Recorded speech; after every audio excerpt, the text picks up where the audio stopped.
안녕하세요, 리피입니다. 매일 걷기 운동으로 평발을 교정하고 있습니다. 일본 여행은 잘 다녀왔습니다. 오늘은 제가 일본에서 신었던 나이키 에어줌 TR1이죠. 리뷰를 하려고 가지고 왔습니다. 항상 결론부터 말씀드리니까 빠르게 걷는 걷기 운동에 좋은 신발이라고 말씀드리기는 조금 어려운데, 대신 오래 걷는다고 하면 이 신발 최고입니다. 그래서 저는 다음에 해외여행을 간다고 해도 이 신발을 신을 것 같아요. 정말 편하게 신었습니다. 일단 그거 먼저 말씀드리고 본론을 뒤에 가서 설명을 드릴게요. 일본 여행 가서 제가 주로 한 게, 물론 이제 동생하고 동생 가족하고 즐거운 시간을 보내다 오기도 했습니다만, 주로 이제 신발을 찾아보러 다녔거든요. 마땅히 구할 신발이 없어서 뉴발란스 이번에 나온 1080 V13이죠. 이 신발을 신었습니다. 발볼은 디발볼로 구해서 신었어요. 일본에도 디발볼을 팔고 있는 매장이 많이 없더라고요. 제가 온라인에서 구매할 수 있었던 상황은 아니었고, 돌아다니면서 디발볼들을 좀 찾아봤는데 하라주쿠 끝에 있는 뉴발란스 매장이 있습니다. 거기서 전시되어 있던 전시 신발을 달라고 쫄라가지고 그걸 받아갖고 왔습니다. 한국에서는 이 컬러는 현재 지금 D가 출시가 안 된 것 같고요. 완전히 연두색의 컬러만 디발볼로 나온 걸로 제가 뉴발란스 홈페이지에서는 확인을 했습니다. 남들보다 조금 빨리 디발볼을 신어보는 정도라서 그리 대단한 건 아닌 것 같고요. 그래서 제가 이제 이미 신었기 때문에 언박싱을 하지는 않으려고 하고요. 이렇게 간략하게만 소개를 드리려고 합니다. 전체적으로 밸런스가 되게 좋고 예쁘게 잘 나온 신발 맞고요. 굳이 착화감을 제가 나중에 또 리뷰 때 설명드리겠습니다만 좀 과하다?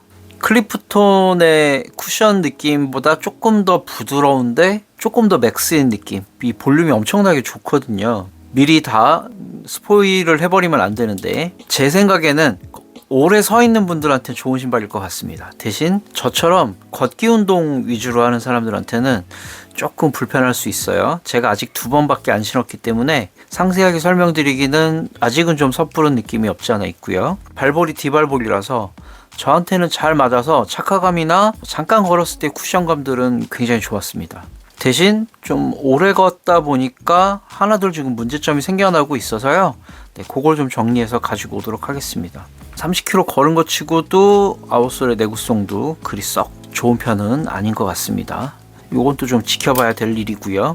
D지만 여전히 뉴발란스는 디발볼도 저한테 조금 큰 느낌이에요. 일체감이 앞쪽은 여기까지는 좀 좋은 편인데 이 뒤쪽은 조금 헐렁한 느낌이라서 만약에 이 신발을 구매를 고려하고 계시다면 실착을 좀 해보시는 게 맞지 않을까 싶습니다. 사람의 발이 중족포 여기 좀 가늘게 빠지잖아요. 근데 제 생각엔 여기가 조금 넉넉한 느낌이 들어요. 요 부위입니다. 발 안쪽에 이 부위가 조금 펑퍼짐하게 약간 좀 퍼져 있는 느낌이 있어서, 이게 사람마다, 제가 이제 발에 볼륨이 없는 좀 마른 타입이라서 그럴 수도 있는데, 요거 조금 걱정이 좀 되고요. 물론 데일리 트레이닝화라서 이해는 합니다만 여기가 조금 어색한 느낌이 좀 들었습니다. 저는 차분히 좀 정리해서 빠르게 100km 걷고 와서 설명을 드리도록 하겠습니다. 1080 간략한 첫 인상 정도는 요렇다, 그렇게 말씀드릴 수 있을 것 같아요. 열심히 한번 신어보도록 하겠습니다. 제가 10박 11일 정도 일본에 다녀왔고요. 동생 가족을 만나러 갔다 왔습니다. 제일 조금 걸었던 날은 한 15km 정도 걸었던 것 같고요. 제일 많이 걸었던 날이 거의 28km 정도 걸었거든요. 제가 이걸 스트레이트로 연속으로 9일 동안 걸었어요. 그러니까 서울에서 이 신발을 신고 끝에 이틀은 앞서 보여드렸던 1080을 신었던 거고요. 9일 동안 내내 이 신발만 신었습니다. 저도 사실 이 신발을 신고 가서 그렇게 오랫동안 이 신발을 신을 거라고 생각을 안 하고 가져갔어요. 한 5일쯤 신다가 일본에서 좋은 신발을 만나면 그걸 신고 좀 걸어야지 했는데, 차일피일 신발 구매를 뒤로 미룰 정도로 전 이 신발이 굉장히 여행자들한테는 좋은 신발이 아니었나 하는 생각이 좀 들었습니다. 딱딱해요. 크게 대단한 게 없고, 대신 안에 이제 스트로벨 보드가 있기 때문에 그 부분이 약간 좀 독특한 쿠션감을 만들어줘서 좋았다, 이렇게 말씀드릴 수 있을 것 같아요. 9일이지만 제가 150km 충분히 걸었고요. 앞쪽의 아웃솔은 거의 마모 없습니다. 깔끔하고요.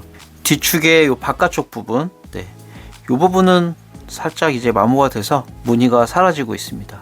이것도 약간 재활용된 소재로 만들어진 아웃솔인 것 같아요. 플라스틱에 조각들이 조금씩 보이기 시작하고요.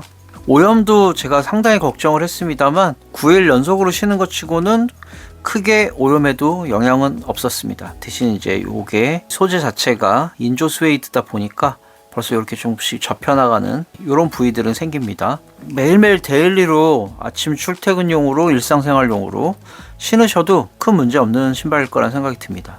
미드솔은 상당히 볼륨이 있어 보이지만 실제로 미드솔은 굉장히 좀 딱딱한 편이어서 쿠션이 있다라고 느끼기는 좀 어렵다, 그렇게 말씀드릴 수 있을 것 같고요. 걷기 운동에 굉장히 좋았던 이유 중에 이 첫 번째가 요걸 것 같아요. 굉장히 단단한 뒤축을 가지고 있어서 아무래도 일본도 도로가 물론 한국이 더 심하지만 울퉁불퉁한 길이란 건 어디나 있게 마련이잖아요.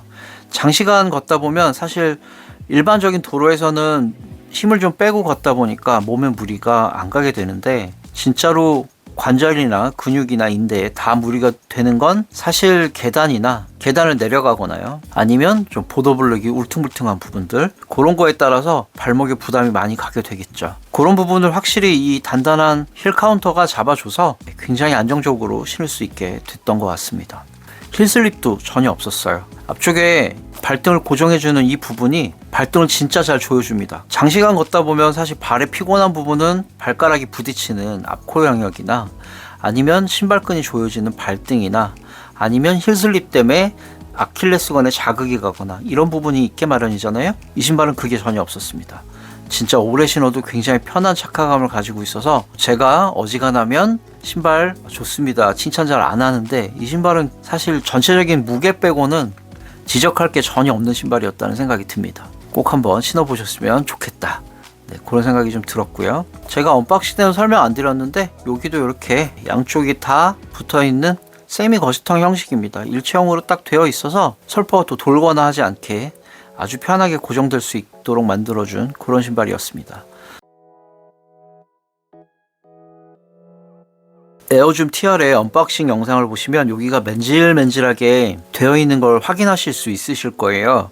근데 제가 이걸 이제 150km씩이나 걸었잖아요. 신발 바닥면에 여기 스트로벨 보드들이 이렇게 주름이 다 있잖아요. 이 주름들에 눌려서 인솔도 좀 납작해졌습니다. 에어줌 스트로벨 보드의 자국들이 여기 이제 남은 겁니다. 단시간에 좀 많이 신었기 때문에 테스트는 확실히 했다는 생각이 좀 들고요. 이 에어줌 스트로벨 보드가 쿠션과는 좀 다른 느낌이라고 할 수 있는데요. 발의 압력이 어디 한 군데 오면 신발 전체적으로 쿠션이 이렇게 꺼지게 되잖아요. 에어줌 스트로벨 보드는 이게 약간 물침대처럼 어느 한쪽이 눌리면 그 주변에 다른 곳들이 좀 부풀어 올라와요. 그래서 실제로 약간 좀 물침대 위에 올라가 있는 느낌으로 오래 걸어도 좀 재미난 느낌이 좀 듭니다. 그걸 좀 설명드리고 싶었는데 이걸 어떻게 설명드려야 될지 잘 모르겠네요. 길을 나가서 처음에 한 10,000보, 한 15,000보 정도는 그냥 단단한 신발이라 별 느낌이 없어요. 그냥 무난한 수준인데 제 발에 이제 힘이 좀 떨어지고 과도하게 이제 조금 더 관절들에 무리가 가기 시작하면서부터는 바닥면에 있는 에어줌 스트로벨 보드가 발이 좀 피곤한 부위들을 꾹꾹 좀 눌러주면서 지압하는 느낌으로 좀 진짜 편하게 신을 수 있었던 것 같습니다.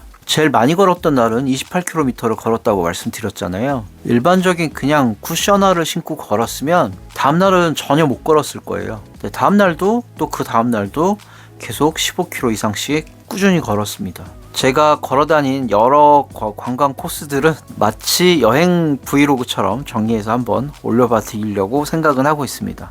편집하기가 쉽지는 않더라고요. 그렇습니다.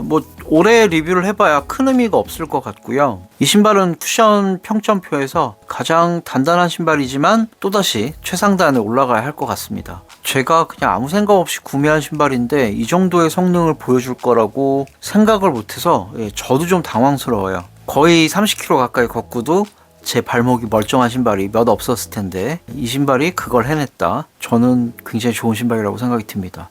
오래 걷는 여행이라는 게 사실 걷다 보면 처음에는 관절로 걷고요. 그 다음에는 근육으로 걷게 되는데, 관절로 걸을 땐 어떤 신발이든 다 비슷한 성능일 거라고 봐요. 근데 몸에 진짜 힘이 빠지고 신발의 도움을 받을 수 있는 건 근육에 좀 부담이 좀 덜 가도록 하는 신발, 그런 신발이 에어줌 TR1이 아니었을까, 그런 생각을 좀 해봤습니다. 제가 여러 옷에도 코디를 해봤는데 굉장히 또 무난해서 일상화로도 나쁘지 않습니다. 제가 산 신발 중에 제일 좋은 신발입니다라고 말씀드린 신발들이 몇 개 있긴 하지만 이건 꼭 사보세요 라고 하는 경우는 없었던 것 같은데, 이 신발은 여행자들을 위한 신발, 장시간 걸어도 꽤 괜찮은 신발이다. 그래서 일상 용도로도 한 번은 사서 신어보셨으면 좋겠다, 그런 생각이 좀 들었습니다. 이 신발이 없었으면 어떻게 교토를 갔다 왔지? 라는 생각이 들 정도였으니까 신어보셨으면 좋겠습니다. 강추합니다. 구독과 좋아요는 리핏에게 큰 응원이 되고요. 다음 시간에는 언박싱 컨텐츠로 돌아오도록 하겠습니다. 오늘도 시청해주셔서 감사합니다.